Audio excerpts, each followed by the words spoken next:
everyone. Welcome to First Things First. I'm Jenna Wolf, Hall of Famer Chris Carter. That is Nick Wright. Took us a long time to get here, but we have ourselves an NBA Finals, boys. Took us a long time to get here, and we got to the one that nearly everyone thought we were going to get to before the season started. Yep. Warriors and, of course, the Cavs. Yeah, it's excited to talk about it. Absolutely. You have a good enjoy. Well, let's just bang it out with that kind of it. Come on, guys. What? We have the finals. This is it. This is what you wanted. Let's talk about it. Game 7 out in the West last night. Warriors were the powerhouse of the NBA last few seasons, steamrolling through teams. Rockets were the powerhouse of the three-point shot, more successful than all other teams. And yet last night, Warriors trailed by 15 in the first half. And last night, Rockets couldn't hit a three. They missed 27 straight at one point. It took a monster third quarter for the Warriors to advance to the finals to face Cleveland for the 4th straight year. After the game, here's the Warriors head coach, Steve Kerr. Houston was just outperforming us, outcompeting us, and our talent took over. I mean, it's as simple as that. You know, we've got 3 of the best shot makers in the league. They all got hot at different points of the second half and made great plays. And we did a great job defensively, too, in the second half. You know, we stayed with it. One half of basketball. 2 games. Game 6 and 7. One half of basketball. We just didn't have the same energy that we had in that first half, our pace. So it's extremely frustrating.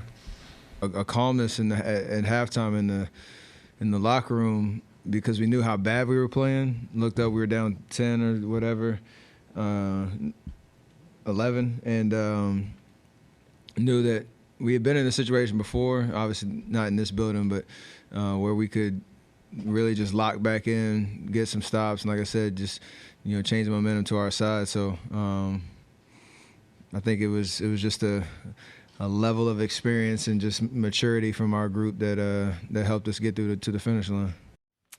We all said before this game that James Harden was going to have to play outstanding, and they were going to have to play great team defense if the Rockets were going to do this without Chris Paul, who was doubtful going into this game. Neither team played outstanding ball last night. CC, was this game more about the way, though, the Warriors played or the way the Rockets played?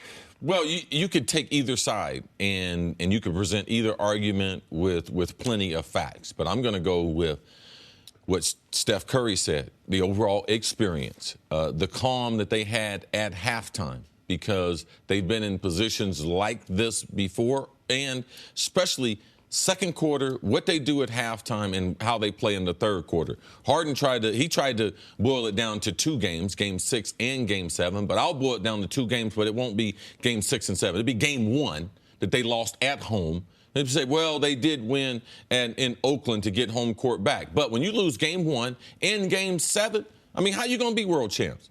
All that work you did during the regular season, and you lose twice at home. So the Rockets had the opportunity, but they faced the best team that we've seen in this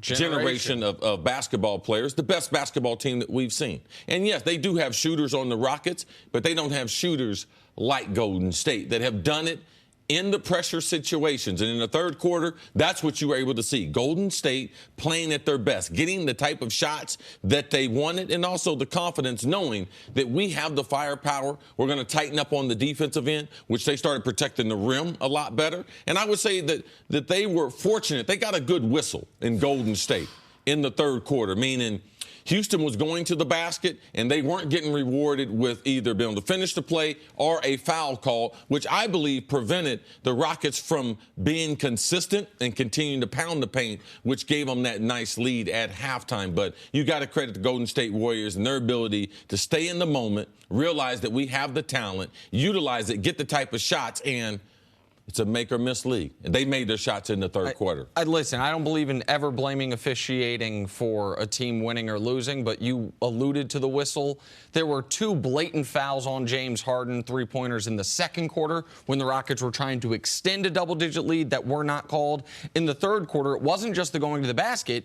It was one of the only three-pointers the Rockets made, the potential 4-point play when Klay got his fourth foul, that they called that a non-shooting foul. That ended up being enormous. But sometimes it's a simple game. I mean, you talk to the Rockets before Game 7. What do you need to do to win? Hold the Warriors under 105. Check. Make our threes. Well, not only did they not make their threes, had they had their worst three-point shooting game in the playoffs, that's making 10 of them. That's good enough for 9 extra points. That's good enough for overtime. They went 0 for 27, as you said. You watch NBA players warm up. If they would have taken 27 half quarters, they'd have made 4 or 5 of them. Mm-hmm. I've never, in my history watching sports, I don't care if it's my son's high school team, I don't care if it's a under-talented mid-major in college basketball, certainly not the most prolific three-point shooting team in NBA history, seen a team miss 20 straight, much less 25 straight. To get to 27 straight and one of your last 30, it's just terrible basketball luck, and you're drawing dead. There's no way to overcome that. There's no way. I don't consider that luck. Like when you have that many open looks, I can't consider it luck because shooting is a skill. Mm-hmm. And the reason why that I thought that they would have a hard time winning this series, because shooting threes in finals pressure is different than shooting wide open threes. And the pressure didn't bother the Warriors because they made tougher shots actually in the third and fourth quarter than Houston had to make. Houston has never made tough shots. And that's why I really argue with the theory, I'm going to shoot threes. Well, what's your plan B? Because everyone else has a plan B. Well, listen, the Rockets did have 56 points in the paint last night. They were able to. Clint Capella was outstanding. Here's the reason they should have had 70. Okay, sure. Here's the reason why I'm saying it's bad luck. 4 for 27 is 12%, 13%. That would be terrible. 4 for 27 would have been enough. Like, 0 for 27 is impossible. But what does luck have to do with it? At one point, do you stop and go to the plan B? At what point do you say it's not hitting? It's not working. We need to change it up. You have to win one game. That's it. And to me, that's the difference in the offensive philosophy of Golden State. Golden State, yeah, they love the threes. Nick and I talked about it this morning. Yeah, they're into the analytics, but they're not in love with them so much that they're willing to lose a game for it. Like if Golden State was shooting the ball this way, they would have went to the bucket. Kevin Durant has a mid-range game, so they have a plan B or C to go to. Houston does not. Well, and this is where the other part, and I think you will agree, this is just whether you want to call it luck or bad fortune. The Rockets' plan B is sitting on the bench with a pulled hamstring. The whole reason you go get Chris Paul is so when the other team is punching you in the mouth, you have a steadying force. You saw that in Game 4 when Golden State had the enormous third quarter and Chris Paul steadied them. Chris Paul is one of the greatest mid-range shooters that we've ever seen in the league, a great free throw shooter, great guy being able to finish around the basket. Like their plan B was not out there due to injury suffered in Game 5. Is that why the Houston Rockets lost this game? Eric Gordon said they would have won if Chris Paul was in that lineup. Do you think the Rockets win if Chris Paul's playing in that game last night? Now, we had that same question in the Super Bowl with Malcolm Butler. Now, this was a one-possession game in the NFL. And Philadelphia, they had their way throwing the football against the Patriots. It's easy to see, yes, if you have one guy in there, could he have made one play to change the game? Yes, I can't sit here today and say if Chris Paul's there, they're definitely going to win. You know the reason why? Because when you sign Chris Paul, there's a number of things you're going to worry about. Number one thing is James Harden going to be able to be on the court with Chris Paul? Will he change his style? All right, been like, yeah. Well, Chris Paul, was he going to be healthy? Because when you sign him, that's going to be in the back of your mind. Will he be healthy? So when he ends up not being healthy for Game 6, I don't call that luck. I call that a man's history playing out in front of you. Sure. Listen, the soft tissue injuries with Chris Paul, you know that's a looming anvil. It's why the Rockets or whomever wants to sign him this offseason, if he wants the full max contract, 4 years from someone else, 5 years from Houston, you got to weigh that. And here's why I can't simply say, yes, the Rockets win with Chris Paul. Yes, he makes the difference. In Game 6 or Game 7. I think the Warriors probably come out a little more focused in Game 6 or Game 7. If with Chris Paul out there. Like, I've watched the Warriors. I don't think them being down, you had their attention. There ain't no amount of focus. There's no player over there. When you're down and can be eliminated, there is nothing else that would heighten your senses. Well, I just can't. There's no way for me. I'm trying to think of a rationale as to why in the first quarter of both of those games they were so reckless with the ball, so careless with the ball, and so maybe they're a little more buttoned up if CP3's out there. Maybe not. But do the Rockets win if Chris Paul's out there? I can't definitively say that. What I can say is, do they have a much better chance? Is he the most important player, even though he's not their best player? The most important player on their team? Absolutely. Yes. Well, I don't know well, if it was Chris Paul's out there, let me tell you who's not out there. Ryan Anderson. All right? He don't take off his warm-up. Yeah. And those minutes that he played, Golden State took advantage of those minutes. Joe Johnson played 5 minutes, but he wasn't bad. He was a wash, basically, he was in fine. the stat column, and they didn't isolate him defensively. So if Chris Paul is out there, I do know that. I don't know if it was Mike D'Antoni or who said it after the game. They weren't saying that Chris Paul's contribution would have been more threes or more points. It was to calm the Rockets down in the third quarter. We needed someone out there to calm these guys down, and maybe the pressure did get to them, as you said. Listen, that was his job this year, and we saw him do it through the first 5 games of the series. It's just a brutal injury at the timing that it was suffered. All right, so it is the Warriors and it is the Cavs in the NBA Finals yet again. We will talk about this a lot more coming up, but on the other side, are LeBron's teammates actually underrated? I haven't said that in a while. That's next on First Things First. At Buffalo Wild Wings, we'll admit that we often go overboard with our limited time offerings. We just can't help ourselves. Take our new signature sampler. For $15, you get wings and 3 shareable options, like fried pickles or cheese curds. Then there's our aptly named over-the-top nachos, a literal mountain of crispy tortilla chips loaded with your choice of pulled pork or honey barbecue chicken, corn, jalapenos, and more. Then top it all off with our new platinum margarita. Go overboard with us today at Buffalo Wild Wings. Wings, beer, sports. Available for a limited time while supplies last. Please drink responsibly. We're going to get to the Cavs and Warriors, but first, James Harden, watch this. 2 defenders behind the back to Clint Capella. That's a nice pass. This was great. I mean, this was one of the many moments in the first half where you really thought the Rockets were going to win this game. Yeah, they were attacking the rim. I mean, they were getting so many good shots. I mean, inside the paint the first and second quarter. All right, then Ryan Anderson guarding Steph Curry. What happens next is relatively expected. This was a heartbreaking sequence because the previous play, Trevor Ariza had a shot go in and out, an open corner 3. So that was 3 off the board for Houston. And then Steph has a shot go in, out, and back in. Man, what, see? I'm just still on your luck. Golden State had all the luck. I didn't say luck. I said that was heartbreaking. Yeah, I know you went from luck to heartbreaking. I like it. Watch Eric Gordon showing off the handles here before dishing it to Capella for that very easy dunk. Again, the second quarter, this is what they were doing. Getting into the lane, dishing to Capella. How many points Capella have the second half? Not as many. I don't think we'll be seeing too many highlights of that. Yeah, not Eric too Gordon, many. I thought, played an impressive game. Not many Rockets highlights at all going to the other basket. Any of these first highlights, they're going to be going to that basket, and then the Warriors are going to be going to that basket. True. Hey, you know who else watched last night's Game 7 besides the 3 of us? LeBron James. Actually, I don't know, but there wasn't much on last night, so that's probably what he watched. I checked. LeBron and the Cavs will now face the Warriors in the finals yet again, 4th straight year. But Vegas has them as massive underdogs in this series, mainly because of his supporting cast, or the lack thereof. But Steph Curry says we might be overstating how much LeBron is carrying this team. Take a listen. I hate when people say that. Like, they're NBA players, and yeah, they're new and whatnot. And Bron is amazing. He played an unbelievable playoff run to date, and has willed his team to his 8 straight finals and all that, which is it's unbelievable. To think about the consistency and longevity and this level of greatness that he's shown, but don't disrespect the other guys out there. They fought hard too. So Nick, are we being a little too harsh on LeBron's supporting cast? Should we ease up a little bit on the guys around him? No. Okay.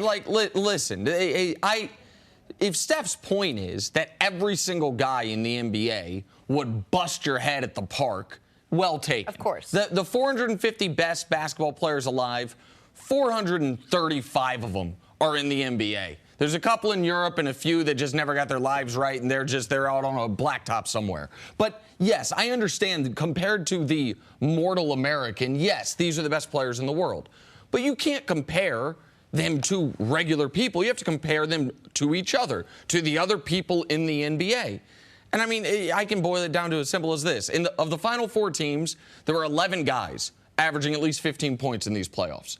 Every team has 3 of them. One team has 4 of them, except for the Cavs, who just have LeBron. The only guy even averaging 15 points. Like, the whole reason C is nearly as big of a LeBron guy as I am. And the whole reason C has said this is a bad team, that you've doubted them, it's not because of anti-LeBron stuff. It's because you don't trust his teammates to perform consistently at all. And that's been well-founded skepticism. So, no, I don't think we're being too hard on LeBron's teammates. Hey, Steph, pick up your phone. You can. We're going to do a fantasy. You can have any of them except LeBron. They're all NBA players. Which one you want? Mm-hmm. Which one you want? And let me know how he improves your team. I got one guy. I got one guy that they'll take, and it'll improve their team. And they probably wouldn't even take him. They can have Kevin Love, and Kevin Love becomes David West. Okay. I was going to say, I was wondering, and David West is out of the rotation. There you go. Right. Okay, so they can have any of the Cavs, all 4 of their starters outside of LeBron, and they can't even get into the rotation. That's how bad the supporting cast for LeBron is. JR, how bad has he been? The worst. Oh, let's say he's going against Klay Thompson. You talking about, let's go tell of the tape? JR shooting not the last week's games. No, not game 6 and 7. For the playoff series. How many? 18 games? 38%. So I'm sure that JR, like, they're terrified of JR. George Hill, oh, yeah, his days in Sacramento. Oh, yeah, he scares them an awful lot. Tristan, he's the only one with LeBron shooting above 50%. He's playing well, but no, Steph, let's not. Now, I understand as a pro, yes, they're pros. You're going to respect them. But I guarantee you, no one from the front office, Draymond's not calling the way they called KD when they lost to LeBron before. I mean, that's the thing is, you look at the 4 teams that were left as of 48 hours ago, so we can expand it past just these other 2 teams. Forget just the Warriors, one of the most talented teams ever. What Cavs players are breaking into the rotation for Boston? Like George Hill as the backup point guard for Boston? Sure. Yeah, because the backup point guard was hurt. It was injured because they didn't have one. Who are you taking? Would Kevin Love have been the 7th man for Houston? Sure. But there's not a player on the Cavs other than LeBron that would start on any of these teams. Jeff Green could probably get Jordan Bell's minutes because Jordan Bell is a young player and everything. He does provide a lot of energy and everything for him. But that's about it. So you're hard-pressed to even try to create a scenario where you would look at the Cavs players and be like, you know something? I really like what I see. And it starts with Kevin Love. Like, it starts with Kevin Love. When you see But it's not even like Kevin Love has been, like, the guaranteed number 2 this entire postseason. Kevin Love has been horrible. Okay. All right? Okay. No, that's the truth. Yeah. Like, it's the truth. There's no need to sugarcoat it. He's supposed to be an all-star. LeBron is the only player playing without all-star players. So I don't care what Steph Curry says. And when you mention JR's shooting percentage, people might say, he's shooting a lot of threes. Okay, Kevin Love. Kevin Love shooting 38%. He's 6'10". Like, I mean, and I understand he takes a lot of threes, but they were running a lot of post-ups for him, trying to get him to jump hooks. People might say, now, one guy we haven't mentioned his name. People say Kyle Korver. Korver's a guy here's the thing with Korver, who I have tremendous respect for and can't believe he's still playing in year 15. Man, Korver might go 4 for 6, give you 16 points and change the game. Mm-hmm. He also might do what he did in Game 7, which is make one shot, be a defensive liability, and be borderline unplayable to where you have to stick with JR. Like, there is no level of consistency from these guys. The Cavs have so much talent. Their second best player, Kevin Love, we were helped by his injury. Oh, how would you be helped by that? With Jeff Green being as athletic as he was, they didn't have the mismatches they had in the previous period. They had targeted Kevin Love in the Celtics. The Cavs, I can't guarantee. We talking about Chris Paul, would he have been there? I can't guarantee if Kevin Love is there for Game 7, the Cavs have a better shot of winning compared to what Jeff Green did. I don't know if Kevin Love can duplicate how he did that. So how does LeBron James talk about how incredible an accomplishment this without throwing his guys under the bus? Because the only reason this is an incredible accomplishment is because he single-handedly got them here. No, because it's a team sport, and LeBron has done this. He's managed this. There's no one that's been better at being a superstar than LeBron. It don't pay to tell the truth. He knows what he's working with. LeBron knows what he's up against. And he has to build up their confidence, even if it's not working. Like, it does not help him to say, while our friend Steven Jackson joked about, and he was correct, LeBron's been very self-congratulatory. It's never been at the expense of his teammates. He's never all year long taken shots at them. Yeah. He's been very good about that. But this is one of the benefits to the Cavs role players all being replacement level. Is they're the one team that can suffer an injury, and it doesn't really change the math for you. Like, Kevin Love's their second best player. He's out Game 6, out Game 7. You're like, well, it doesn't really change my projection. No, they got better. Right? Because if everyone is playing at replacement level, when they get replaced, you don't drop off that much. The Warriors lose their fifth best guy, Iguodala. You're like, oh, that's a big loss. The Rockets lose their second best guy. They can't recover from it. You have to factor stuff in. It's All right, unbelievable. we got to take a break. We'll Nice talk about step. James Harden on the other side. This is First Things First. All right, let's talk some football, because we can. Coming off a disappointing 2017, Russell Wilson has high hopes for the Seahawks in 2018. The Seahawks quarterback says, quote, I think we're going to have a great offense. I really do. Chris Carr, do you think the Seahawks have a bounce-back season this year? Well, their offensive line, I don't believe, will be worse than last year, one of the worst that you've ever seen in professional football, and definitely one of the worst you've seen with a quality franchise quarterback like Russell Wilson. It's going to be interesting to see how they're going to run the ball. They haven't had a running game since Marshawn Lynch. Offensive line is a hodgepodge of guys.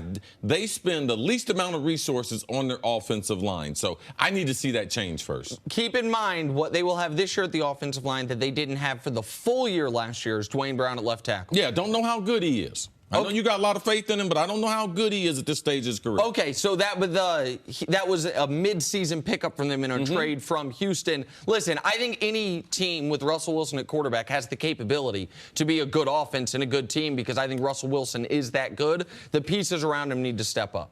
Let's move on to the Dallas Cowboys. Ezekiel Elliott had an up-and-down year, missing 6 games due to suspension last season. His quarterback, Dak Prescott, said that the emotional roller coaster Zeke went through definitely took a toll on the young running back. CC, you expect Elliott to have a big 2018 season without all the distractions? I'm looking forward to it, yes. And talking to Zeke's dad, I know that Zeke also had some injuries and everything in his first year in the league, that he couldn't do the type of weight training. He's a workout warrior. He is looking forward to having these things behind him and to be able to move on. But you can't really think about the amount of pressure that Zeke was under with the investigation, the potential being of suspended, and all along, Zeke said he was innocent. So it's hard to try to fight for your name and reputation and everything. So yes, I look for him. It's got to be a big burden off his shoulders. And listen, Zeke is one of, just from a raw talent and ability standpoint, one of the very best players, not just running backs, best players in the entire league. He doesn't have the transition this year of going from college to pro, doesn't have the controversy they had from year 1 to year 2. This is, to use a phrase I think you like, the cleanest offseason that he's had going into his pro career. And I think he will be able to excel because of it. All right, to the NBA now. The Celtics have a lot of decisions to make in the offseason. Most immediately is Marcus Smart, who's a restricted free agent in 2018. But don't expect him to take a pay cut. Smart says, quote, hey, I'm worth more than $12 to $14 million. Nick, you're a basketball guru now. Should the Celtics bring back Marcus Smart? I don't know about at that price. Listen, I think a lot of these NBA guys are going to realize that the salary cap, it skyrocketed. Yes. And then it leveled. And there'll be some benefit from these conference finals going 7 games that you didn't have last year when they had sweeps in both conference, or sweeps in a 5-game series in the conference finals. But you have to have a very specific system for Marcus Smart to be worth more than $8 or $9 million in today's NBA economy. I don't blame him for saying he wants it. I don't know that he's going to get it. And you have to realize, I mean, he's a bench player. I mean, he's deep on the bench now. When you have Gordon and Kyrie come back, he's deep coming off that bench. So I think they can get better value. And also, you got to look to the future. Jaylen Brown, Tatum, and those guys, they're young now, but that could be money used for other valuable assets moving on. It's a great point. With those guys coming back, is he your 8th man? Is he your 9th man? You can't pay your 8th or 9th man $12 to $14 million. You can't. All right, let's get back to our top story now. Last night's Game 7 between the Warriors and the Rockets. The Rockets fell one game short of making their first finals in over 20 years. Two problems for them in this loss. One, no Chris Paul, and man, oh man, did they need him. And two, they forgot how to hit a three-point shot. Literally couldn't hit a shot. Missed 27 threes in a row. Went 7 for 44 for the game. Here's James Harden on the team's struggles. Just in that second half, our pace wasn't there. That third quarter, I was trying to get the guy, come on, let's go. It's time, but we just didn't have that extra juice that we needed. I don't know if it was the big minutes. I don't know what it was. Well, hats off to them, but I think we're very close, obviously. And, some things we'll tweak, and we'll get back on the horse, and we'll get these guys here pretty soon. So you see, this was the team that basically lost this game because of their whole mantra, which was shooting threes. I mean, it's basically what got them here. What was the Rockets season a success given the way they lost? Would you still consider it a success? I can't consider it a success. I know the coach during the regular season, he said with the 65 wins that he thought the season was a success before the playoffs had played out. You have home court advantage. You have the Warriors in a Game 7. Nick said based on what the franchise, that's what they wanted. They like to take their chances. No, you can't consider this a success because you are 12 minutes, and I'll take that, the 12 minutes of the third quarter. You're 12 minutes away from being in the NBA Finals, and you can't make the adjustments. Like the system that you have, it didn't prove out that it works. So I wasn't encouraged by watching that. People will say, use the excuse of Chris Paul. Well, you don't know what's going to happen next year. You think Harden's going to be just as good? Are you going to continue to play him 40 minutes? Can his body handle that? Is he in the type of physical conditioning to do that? So I would say that this year was not a success because my friend taught me that I didn't know this. Only 20 teams have won 65 games. 15 of those won the NBA championship. Now you know the Rockets what list they're on? They're on one of the teams that won 65 games that didn't win the championship. This season was obviously not the ultimate success, but I know what, Cece alluded to it, I know what their goal was. Secure home court, turn the season into a best of 3 against Golden State. They secured that. They then went one above that. They won the first game of that best of 3. And at the end of that game, they lost their most important player. And despite that, they had a double-digit halftime lead in Game 6, and then a double-digit halftime lead in Game 7. I can't look at one incredible 2.5-quarter cold stretch of three-point shooting and say it's an indictment on an entire system of basketball. You could never have duplicated or believed that a team would miss 27 threes in a row. They overcame an injury to their version of Andre Iguodala, the guy that can't shoot that well but is a great defender, Luke Richard Mbah a Moute. He got injured in Game 81 or Game 82, was out in the first round, and then became unplayable. Like, we've seen what the Iggy injury has done to a more talented Golden State team. And the one other reason that I can't say this year was a failure, or that I can say this year was a success, let me put it like that, is we don't know. What if in 3 years no one has taken Golden State to 7 games again? What if the only elimination games Golden State plays with this group of guys are these 2 games that the Rockets played them shorthanded? Are we still going to have that be an indictment? It was. You don't like the word unlucky, so I'll use the word unfortunate. It was an unfortunate time to have the most historically cold shooting stretch, not in Rockets history, in NBA playoff history. That's what happened. I don't think it undoes everything they did this year. Well, if you consider this season a success, do you not change anything going into next year? Do they have all the tools in place, I'll ask either of you, to come back next year and take it further than they did this year? Or are they missing something? I mean, I wouldn't. For one, they got to make a decision with Chris Paul, and that's going to affect the rest of the roster. Are they going to commit to him? If Houston, if you're smart, you go after LeBron James. Why not? He's the best free agent out there. If you're trying to improve, Golden State did it. They went out and got KD after they lost to the Cavs. Like, why wouldn't you as Houston go out and get the best player? He's better than Chris Paul. He's better than Harden. He can calm the team down, and he can get a bucket or go to the free throw line. He realized how these playoff games, and I don't care what analytics they give to LeBron, LeBron knows in the third and fourth quarter in the NBA, all those stats and stuff, they don't matter. He don't need the referee. So go get LeBron James. That's what I would do. Listen, if you can get LeBron, you go get LeBron. If you can't get LeBron, would I run it back? Yes. Now, you mentioned a decision about Chris Paul. They also got a decision about Clint Capella. If they lock up Chris Paul and they re-sign Clint Capella, that's your team. You're going to have Harden on a max, Chris Paul on a max, Clint Capella on something close to a max. You're still, unfortunately, paying Ryan Anderson $19 million for the next couple of years unless you get someone to take him. That's going to be your team. But that team that team healthy, I believe, would have been good enough. And you're not guaranteed health, and that's the other concern about bringing back Chris Paul, is the idea that he's going to be healthier in year I don't think it's a reality. Chris Paul's, what, 32? 33, 32, okay. Sure. Now, so if you sign Chris Paul to a 4-year, you're taking him from 33 to 37. Now, I've seen Chris Paul from the age of 29 to 33. So you think on the backside of those 4 years, he's going to be more healthy than the last 4 years? No. So you got to bake that in there. Right. So if he misses the game in the playoffs, you can't be sitting around talking about I'm unlucky and all those types of things, because that is part of who Chris Paul is. Let's talk about James Harden for a second. A lot of what was going on in the postseason was whether it was going to taint his reputation anyway if he didn't lose, and what it would do to his reputation, or rather if he lost, and what it would do to reputation if he won. So the way they lost, but taking to the Warriors to 7 games, how do you factor that into his legacy? Listen, I won't do this to him. I won't do to him what we did to LeBron, what we did to Durant. One of the reasons I believe Durant left Oklahoma City and went to Golden State was because we boiled too many great athletes down to, you got a ring, count the rings. How many rings you got? This guy's a great player. He is a great player. Is he a pantheon player? Is he a top of the pyramid player? Probably not.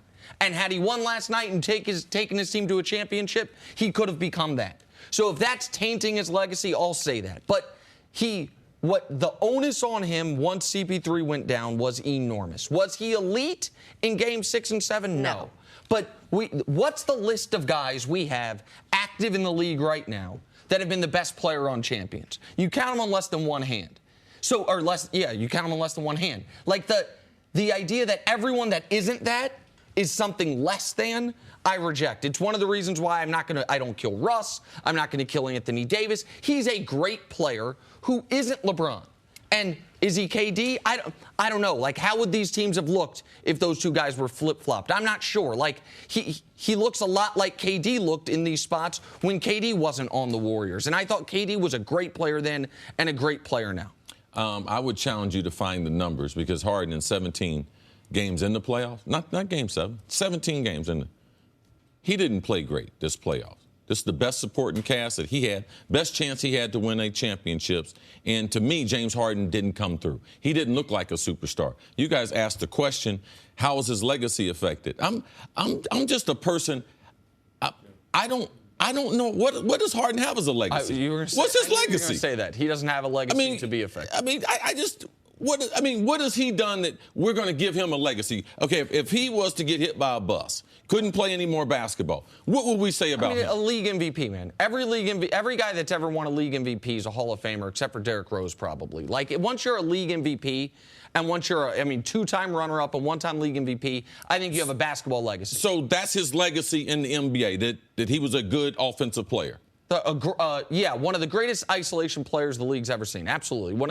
Probably one of the 6 best shooting guards ever in the history of the league. So he didn't enhance that. If that's what it is, if he's one of the best shooting guards, he didn't enhance that in the playoffs. Okay. So whatever his legacy is, whatever y'all want to call him, he didn't enhance that. Did he, as my man Coach Mangini says, was he a force multiplier? No. Did he help his teammates at the end of the game get better?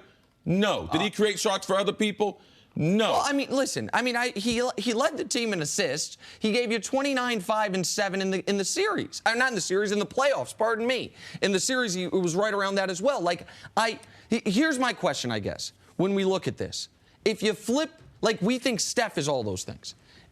From game 1 of this season, if you flip Steph and Harden, are the Rockets this good? No. Steph missed 20 games. Steph is, if you flip Steph and Durant, are the Rockets this good? I don't believe so. The only thing, the difference between the two that you're making the comparison, Steph does have a legacy because he's got hardware. KD does have a legacy, all right? Because he's got hardware. Did you think KD had a legacy before last year? Because I did. I thought it was up in the air what his legacy was going to be. I thought he was going to be one of the best NBA players that we've seen in the last 25 years. What the legacy was going to say, I knew Kevin Durant, I knew he was a special player, a lot better than James Harden. So I guess... So here's my problem with that, and this is what my problem in general with the just counting the rings stuff. And I know I'm a man on an island here. Like much more people agree with you than agree with me on that, and I'm okay with that. Do I think the Warriors would have won the title last year if free agency were different, the years were different, and Harden had signed with them in the offseason and Durant was in OKC? Absolutely, they'd have won the title. If those two players were flipped and this was OKC, Golden State, but Harden's on Harden's on Golden State, pardon me, are we sitting here saying, Kevin Durant can't do it again? No, but we're paid to talk about what's really happening, not no fantasy. He's on Houston. Mm-hmm. Did he take Houston with home court advantage over the top? No. He shot 41% in 17 games. All right. Did he play well in this playoffs? No, he didn't play great. Well, you thought he played great. Well, there's a difference between not playing well and playing great. I would ask you this. Who in these playoffs other than LeBron has played better than James Harden? Because it can't just be... Kevin Durant. Really? So Durant's averaging the same number of points. Less shots. He's shooting a better percentage from the field, fewer assists, about the same rebounds. Like with a much easier job, with much more help. Like that. What? Listen, man, you sign up for what you sign up for. Agreed. All right? James Harden was a free agent. He had the pick of the litter. All right? Just like KD. And just because my decision's better than yours, you can't hold that against me. Of course, but I just don't think when you're saying we're paid to talk about reality. James Harden had his team with home court advantage everything was relying on him in H-Town. Let's forget the other 16 games. Last night, Harden didn't get it done. Okay, to my standard. That one, last night, I will agree with you. Last night, he was not good enough. That I totally agree with you there. James Harden missed 59 threes in the Western Conference Finals, the most of players he just shot another one. He just missed another one. In NBA history. It's a big factor. Well, yeah, but it should be noted that the first, second, and third on that list prior to Harden was Steph. And everyone knows how great Steph is. Like, guys that shoot a lot of threes are going to miss a lot of threes. I mean, so I think that's an important note on that stuff. All right, let's take a break. Coming up, are the 49ers Super Bowl contenders? They seem to think so. San Francisco to the Super Bowl. Next on First Things First. Welcome back to First Things First. Former head coach Eric Mangini is here. What up, Coach? Good to see you. Good morning. You enjoy your Memorial Day in New York City? I did. Good. Fired up. Cavs. Yeah. Beautiful Excited day about the yesterday. finals. Absolutely. Okay. All right. Almost as fired up as you guys were at the start of the show. Oh, yeah. I tried. Oh, yeah. I was going to rush coffee out here. I tried. It was the calm before the storm, Coach. Coach, you seem like the kind Late of guy that gets excited about NFL buzz, which is great because we've got some NFL buzz for you. Yeah. People tell you that all the time, right? Lots of buzz surrounding the San Francisco 49ers coming into this season. They traded for Jimmy G. They won 5 straight to end the season. And, well, I mentioned the Jimmy G part, so there's that. According to new running back Jerick McKinnon, their bar is much higher than 5 games. He said, quote, the whole team is talking about the Super Bowl. Coach, are Jimmy Garoppolo and the 49ers legit Super Bowl contenders this season? I think the first thing they have to do is stop talking about the Super Bowl, and all they need to talk about is OTAs. They need to focus on this moment, and then move on to training camp, and then move on to the first game. One of the biggest things that you can get caught up in is either focusing on the past, what happened, or focusing on the future. You can't control the past, all right? There's nothing you can do about that, and you're not Nostradamus. You can't predict it. So just focus on the moment that you're in right now. And look, Jimmy Garoppolo did a lot of good things last year. But Matt Flynn did a lot of good things in Green Bay. You know, well, he was 5-0 before he went to Seattle, and then he never played, significantly again after that. So let's see where they go. And the worst thing they can do is start predicting and projecting and talking. Forget about that stuff. There's a lot of good teams they got to get past. And listen, if they are going to be a Super Bowl contender, like that's going to fall heavily on Jimmy Garoppolo's shoulders. Why do I say that? More than other teams. Because Niners spent a lot of high draft picks on their offensive line. They got 3 first-rounders there. On their defensive line, every D lineman's a first-rounder. A couple other players on their defense are first-rounder. You know where they have no first-round picks? Skill position guys. You know where they have no guys that you're like, oh, my God, that is a force multiplier. Wide receiver, tight end, the guy talking here, running back Jerick McKinnon, who's, I think, a good player, but I wouldn't consider him in the top tier, even secondary tier of NFL running backs as far as what they've done thus far in their career. So he's going to have to be, for their offense to be good enough, maybe it doesn't have to be great. Maybe those defense are going to gel and come together. For the offense to be good enough, he's going to have to be the term we've stolen from you, the force multiplier. He's going to have to make Pierre Garçon and Marquise Goodwin and Jerick McKinnon better than we've seen them up to this point in their NFL careers. I challenge football fans outside of Coach Mangini, because he's got a little history there with the 49ers. Name me 10 starters for the 49ers. Because we got them in the question bar, Super Bowl contender. Well, what other Super Bowl contender that we don't know 10 starters playing for him? So, number one, get them off the Super Bowl contender list, right? Because ain't no way that a team can be a Super Bowl contender and I don't know 10 guys on their team. Okay, so let's just stop all that off-season issue, giving out these Lombardi trophies. Jerick McKinnon, I would have asked him this question when he said that. I got everyone around here talking about the Super Bowl. Is this team better than that Vikings team you was just on? Because I disagree with you if you think so.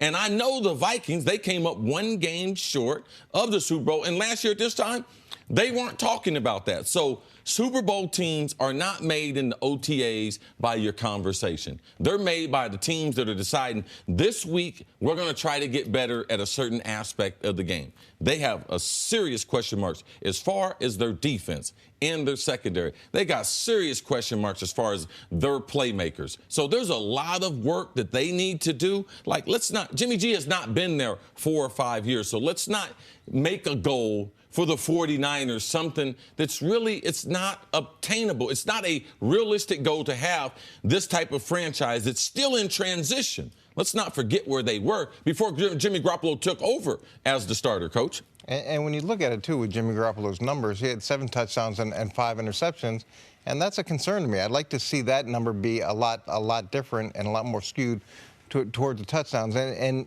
the whole idea of building expectations at this point, that's a bad thing. We saw it last year with the Giants. You want to go into the season and have some time to gel as a defense, have some time to gel as an offense. Don't go in where you lose 1 or 2 games and suddenly everybody's saying, well, you guys are supposed to be Super Bowl contenders. What's going on? Then that puts internal pressure on the team to perform that they just don't need right now. Well, the bar is high for Jimmy Garoppolo because of the way the season ended last year, fair or otherwise. What are reasonable expectations then for this 49ers team? Look, I think that if they were able to make the playoffs this year, that would be great. That would be a fantastic jump from where they were last year. And they finished strong, which is good. But any team that consistently wins doesn't worry about how they finish because you don't get to carry those wins into the next season. You don't get to carry that momentum into the next season. You've got to start over, and you've got to do all those things that you did well last year a little bit better because people aren't going into the games now thinking, oh, we got the 49ers, where they maybe exhale and don't put forward their best foot. Now they're saying, okay, they've got Jimmy G. They're Super Bowl contenders. We got to fire up for these guys. And they're going to be able to have to match that intensity early. And, Coach, you bring up the fact that in that stretch, Garoppolo only had 7 touchdowns to 5 picks. I think people would say, yeah, but they went 5-0 once he started starting games. Okay. So that you got to temper a little bit as well, because if it's not the overwhelming statistical production, it's about, oh, you won the games. Okay, so you beat Chicago.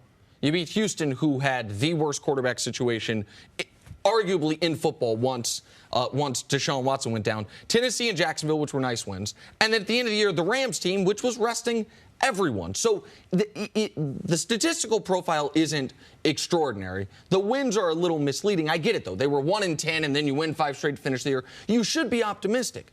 But in your division, you have a Rams team that was really good last year that is going for it right now, right? You've got... They feel like they're Super Bowl contenders. Absolutely. You have a Seattle team that every year feels like they're Super Bowl contenders, and at least prior to last year had the track record of being in the playoffs, I believe, 6 straight seasons. Like, it's not the easiest division, and you don't have a lot of veteran talent that's been there to say, this is the steps we need to take. Yeah, realistic goals are to get into the playoff. Realistic goals are to go against the Rams and the Seahawks and try to get a split of those games. Realistic goals are to build sweep Arizona so you can have a winning record in your division. So that right there, those are things. Establish a home field advantage the way the 49ers used to. There's so many other building blocks that Lynch and Shanahan, that they have to, before you are a Super Bowl. There is no team last year that was 1-10 that we are considering them Super Bowl contenders. I agree. Good, Coach. Thank you so much for Drop the waiting mic, for get out of here. it. And that See you is tomorrow. that. We were just looking for the sign-off. We'll see you a little bit later on the show, Coach. Coming up, back to basketball with the Rockets have won last night as CP3 had played. Next on First Things First. Back here in First Things First, the Western Conference Finals is in the books, but let's not forget the dramatic shimmying that took place throughout this 7-game series. First, there was Steph Curry, in Game 4. Then, not to be outdone, Chris Paul, stung Steph with the shimmy in Game 5. What? Then the man who practically invented the shimmy. Oh, yeah. Look at Antoine Walker go. That's one of my favorites there. I used to get criticized for that, Chris. No, Criticized. No shot. I was Lucky a us. season ticket holder. I was shimmying right with you, No, bro. I didn't, man, but I used to get criticized for that. It's a new NBA, And now man. they can do it now. Oh, yeah. Feel free to do Now, it. well, depending on who does it. They like Steph. Yeah. Yeah. Steph, I like CP, though. I like the way CP did it. That Oh, was yeah, he nice. threw it back at him. Yeah, that was nice. Antoine Walker, Mr. Shimmy himself. you joins should us get now. shimmy royalties, I because you should. did invent it. I did invent Just it. like Sam Cassell invented a dance that the NBA has since banned, the big bleep dance. You invented the shimmy. They didn't ban the shimmy. Steph took it from you, and now this And whole then Chris generation of took it young from people, Steph. that whole generation of young people think Steph invented the shimmy. That ain't That right. made me feel good. You know, I ain't a Hall of Famer, so I got to have something to I gotta have something to keep my mind on. Perfect. We'll clip that for you and send it to you. You can take it with you. All right, Antoine, let's talk about Game 7. The big story here, the Rockets couldn't hit a 3. They missed 27 straight. Took a monster third quarter for the Warriors to pull this one out. So Golden State now advancing to the finals to face Cleveland for the 4th straight year. Break it down for us, Antoine Walker. How were the Warriors able to come back and beat the Rockets in Game 7 last night? Unfortunately, you know, without Chris Paul, it was going to be a tough task for Houston. I know a lot of people want to downplay that situation, but if you look at Game 4 and 5 and how Chris Paul really willed them to win with his offensive plays, his leadership on the court, making sure they got timely buckets when they needed, when James Harden didn't have it going, they really missed him in obviously Game 6 and 7, especially building big first half leads like they did. I think in 4 and 5 they were able to withstand those runs of Golden State, especially in the third quarter, because of Chris Paul's ability to take some of that pressure off Harden, and he allowed Eric Gordon to get going. He gets the ball to the right people, and they really missed him. And then obviously the three-point shooting, you can't go 0 for 27 and think you're going to beat the NBA champs. I mean, honestly. It's just not going to happen. And I blame James Harden for that. I mean, this is a guy that, you know, we're trying to see if he can get to the next level. And you got to look at during the season, he shoots 10 threes a game. He does that. But he also gets to the free throw line 10 times a game. And he did not do a good enough job of getting to the free throw line. He pounds the basketball so much and puts himself in bad shooting positions that he actually hurts himself more than hurts the team, because he can't get going when you pound it for 20 seconds and then have to force a bad three. Well, here's the thing about the free throw line. And this is something that I don't know if the NBA addresses, I don't know if Harden addresses. But here's where Harden's in a bad spot. The NBA changes the way the game is called in the regular season to the playoffs. It's just acknowledged that that's going to happen. Same thing happens in the NFL. Okay, sure. They allow more physical contact. Allow more physical great. It's a great example. Harden's one of the reasons he is the MVP and the player that he's been is he's better by every metric than any player in the league by a wide margin at getting to the line. And when I don't think his game changed that much. It's just not as successful when the referees are. In Game 6, he drove to the basket 21 times, generating 0 free throws. That didn't happen all year long. So, like, Harden, more than any player, I believe, in the league, more than any superstar, is affected by the difference in the way the game is called, because Harden, more than any superstar, relies on the whistle more than any other superstar. Well, then you have to adjust. It's not as if the playoffs this year, 2018, we're going to just change the rules in the playoffs. Like, if you're that good, the other players are adjusting. Steph's not getting to the free throw line as much as during the regular season. KD's not getting to the free throw line. We know Klay is not going to the free throw line. So LeBron's not getting to the free throw line as much as he does during the regular season. So Harden it's his game. You need to adjust to the referees. Your coaches tell you adjust to the referees. And adjustment has nothing to do with that missing. They had no plan B. That's my biggest problem with the Rockets. When they were on the 0 for 27, where's your plan B? Well, I think for James Harden, where the adjustment got to come, he has no in-between game. He got to look himself in the mirror. And every star player gets better. If you look at LeBron James in his 15th year, his offensive package is way better than it's ever been in his career. That's why we're so amazed. We're not used to seeing LeBron shooting fadeaways, making mid-range jump shots. That hasn't been his game throughout his career. James Harden has no in-between game. He can't pull up from 15 and make a 15-footer. It's either get to the basket or shoot a 3. You can't be a superstar in this league, and when you know the rules are going to change come playoff time, and you can't get to the foul line, you got to be able to make a 15-footer. Yeah, not only does he have to be able to do that, his overall conditioning. In this era where we've seen LeBron James play 82 games, you got to tighten up his body to be able to go. He's talking about extended minutes, 40 minutes. That's not no extended time. If you are a superstar, that's no extended time in the NBA. So that would be one thing. The last thing that I would want him to improve on, besides the intermediate, his overall conditioning, he got no right hand. Look how many times at the hole he can finish with his right hand. Last night, they forced him to his right. He tried to shoot the ball with his right hand, but he is not a guy that can finish at the hole with his left or his right hand. So if you take his left hand away from him at the rim, he has problems finishing. Antoine, it sounds like you place more blame on the Rockets for losing this game than sort of glorify the Warriors for winning it. Did they win the game, or did the Rockets lose this game? No, obviously Golden State came and took the game in the second half. You got to give them credit. You got 2 MVPs that took over that third quarter and separated themselves. They knew that their back was against the wall. They were down 11 points, and Steph Curry and Kevin Durant came out very aggressive and really took the game over. You got to give, and Klay Thompson picked up his 4th foul. They did it without Klay. They did it without him, so they took over the game. So you can't take anything away from that. And if you're an MVP in this league and you're a superstar, NBA Finals MVP, you're supposed to take over these games, and they did that. And they just beat a team that's, unfortunately, without Chris Paul, they was not the same team. It was going to be hard for them to win. I think sometimes in sports commentary, we do a bad job of conflating an excuse and an explanation. I don't think talking about CP3's injury is an excuse.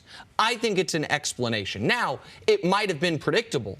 It might have been something the Rockets needed to have more of a contingency plan throughout the year, because it's not like he's LeBron, who's never been hurt. It's not like you could have never possibly seen Chris Paul missing some playoff games coming. I understand that part of it. We saw the Cavs overcome a more valuable player in Kevin Love. Oh, I totally disagree he's a more valuable player. Okay, just wait. The Cavs don't have nobody. At least the Rockets do have some players. Yeah, hold on, though. But the Rocket, hold on, because I don't think that's something that can. We were looking for anybody to score 15 points for the Cavs. Right, but they lost the only guy they could depend on to get 15. But they couldn't even, the way Kevin Love was playing, they couldn't depend on him to get 15. He was averaging 13.5 points on 38% shooting. If Kevin Love had been playing 20 and 10 beginning of the season, All-Star Kevin Love, and then they lose him, that's one thing. Chris Paul had been the Rockets' most consistent performer in this playoff run, and they lost him. Did LeBron adjust? Okay, Harden didn't adjust. Harden's not LeBron. Like, that's one thing. We did this to Durant, and I don't think it's fair. I wasn't on TV when people were doing it to Durant. I'm on TV now. I'm not going to do it to Harden. We can't hold guys to the LeBron standard. We can hold guys to the KD, Steph, Harden, Russ standard. I'm not holding to LeBron standard. I was holding to a one-game standard. That's not the LeBron's. One game. One game, James Harden. You're supposed to be the MVP of the 500 best players. Show me. That was my lead going into yesterday's game. I need James Harden You're already at halftime with 11-point lead. I already given you the first half. You had 11-point lead. There's 3 MVPs on the court. 2 of them came out for the second half, and 1 of them didn't. And that was Steph and KD. And Harden was nowhere to be found. So it's not a LeBron standard. It's only 12 minutes of basketball I'm asking him for to play at the best player in the league level, and he didn't. I think it goes back to what you talk about conditioning. If you look at last year, he got tired last year because of his style of play.